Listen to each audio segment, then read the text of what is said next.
මචං මේ ආණ්ඩුව පන්නන්න ඕනි කියලා හිතනවද?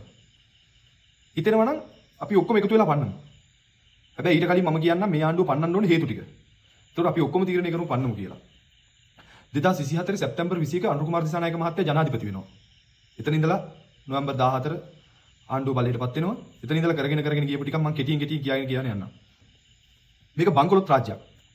2048 සංවර්ධනය කරන්න කියලා හිතාගෙන හිටපු රටක තමයි අනුර සහෝදරයා ජනාධිපති බවට පත් වෙන්නේ.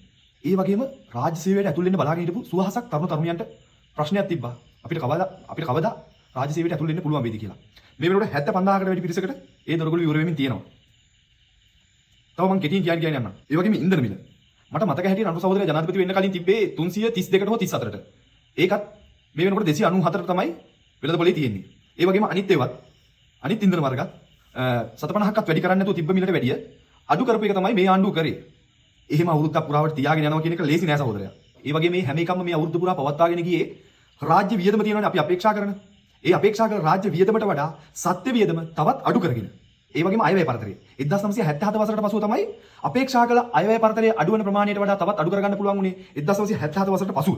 මේ හැම දෙයක්ම මේ විදිහට පවත්වාගෙන ගියේ රාජ්‍යයක් විසින් ජනතාවට දෙන සුබසාධන දීමනාව 750කින්වත් කප්පාදු කරන්නේ නැතුව අඩු කරන්නේ නැතුව ගැබිනි බංගුවරන්ට රුපියල් 20000ක දීපු පෝෂණ දීමනාව රුපියල් 45000ක් කරා. දෙසැම්බර් මාසෙත් මට මතකයි රුපියල් 5000ක් දුන්නා. ඒ වගේම පාසල් යන කුඩා දරුවන්ට රුපියල් 3000ක වවුචරයක් දුන්නා පාවාන් මිලදී ගන්න. රුපියල් 6000ක් පාසල් උපකරණ මිලදී ගන්න. ඒ වගේම උසස් අධ්‍යාපනය ලබන දරුවන්ට ලබා දෙන මහපොළ ශිෂ්‍යාධාරය රුපියල් 7500ක් කරා. ශිෂ්‍ය දීමනාව 4000යි තිබ්බේ 6500ක් කරා. ඒ වගේම 750ට තිබ්බ පහ වසර ශිෂ්‍යත්වයේ සමත් වෙච්ච දරුවෙකුට දීපු දීමනාව රුපියල් 1500ක් කරා. ඒ වගේම පෙර පාසල් දරුවන්ට දිවාහාරය සඳහා දීපු රුපියල් 60ක මුදල ඒක රුපියල් 100ක් කරා. පෙර පාසල් ගුරුවරයාගේ වැටුප රුපියල් 1000කින් වැඩි කරා. මෙන්න මෙහෙම සුබසාධන දීමනාව රාශියක් දෙන ගමන් තමයි රාජ්‍ය ආදායම වැඩි කරගෙන වියදම අඩු කරගෙන සත්‍ය වියදම අපි අපේක්ෂා කළ වියදමට වඩා තවත් අඩු කරගෙන රට පවත්වාගෙන ගියේ. ඒ වගේම කියන්න ඕනේ විශේෂම කාරණාවක්. රටට බත සපයන ගොවියා අක්කරයකට ගොවීන්ට පොහොරසාන ආදායයට දුන්නේ රුපියල් 6000යි. ඒක රුපියල් 10000ක් කරා. ඒ වගේම අස්සසුම කාණ්ඩ 4කට බෙදලා 4ම මුදල් වැඩි කරලා ලබා දෙන්න කටයුතු කරා. ඒ වගේම කියන්න ඕනේ තවත් ලොකුම කාරණාවක් තමයි රාජ්‍ය සේවකයන්ගේ වැටු. අරගලයක්, පිකටින් එකක්, ඒ කිසිම දෙයක් නැතුව රාජ්‍ය සේවකයන්ගේ වැටු නොසිතූ නොවිරු විදියට වැඩි කරා. ඊට පස්සේ කිසිම අරගලයක් මතු වුණාද? නැහැ. ඒ කියන්නේ එයාලා අපේක්ෂා කරන ප්‍රමාණවල වලට වැඩිය අතිශයින්ම වැඩි විදියට ඒ වැටුප වැඩි කරා. එහෙම පණ ගහගෙන හිසෝසෝමින් එනකොට තමයි දෙසැම්බර් මාසෙදී දිට්ටා සුලිකුණාටු ආවේ. ඔයාලා කවදාවත් දැකලා තියෙනවද?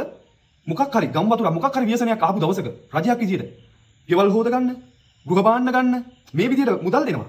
මේ ලෙස දිනනවා. 2500කින් මාසයක් කාලා 3 දෙනෙක් ඉන්න පවුලකට ජීවත් වෙන්න පුළුවන් කියපු ආණ්ඩු මේ රටවල් වල තිබ්බේ. එහෙම තිබ්බ රටවල් වල තමයි ගේ හොද ගන්න රුපියල් 10000ක් රජයේම නියම කරලා නැවතත් ජනාධිපතිතුමා මුදල් අමාත්‍යාංශයේ ඉන්න ඉහළ නිලධාරීත් එක්ක කතා කරලා රුපියල් 25000ක් කරා ඒක. ගෘහ භාණ්ඩ ගන්න 50000ක් කරා. ඉන්න තැනින් හිටපු ගෙදරට යන්න බැරි නම් වෙන ගෙදරකට යන්න කුලිය. ඒ කුලිය රජයෙන් ගෙවන්නම් කියලා ඉවරලා රුපියල් 50000ක් ඒකට වෙන් කරා. රුපියල් ලක්ෂ 50ක ප්‍රමාණයක් Tamanට ගියක් හදාගන්න ඉඩමක් මිලදී ගන්න මේ විදිහට වියදම් කරන්න දෙන්න පුළුවන් කියලා ඉවරලා මොන ආණ්ඩුවෙන්ද කියලා තිබ්බේ.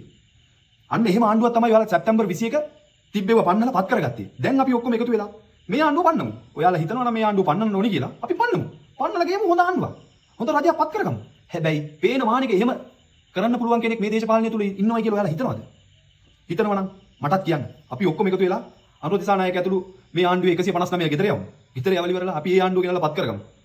එහෙම එක්කෙනෙක් ඉන්නවා නම් ඔයාලා මට කියන්න. මාත් ඔයාලත් එක්ක ඉන්නවා.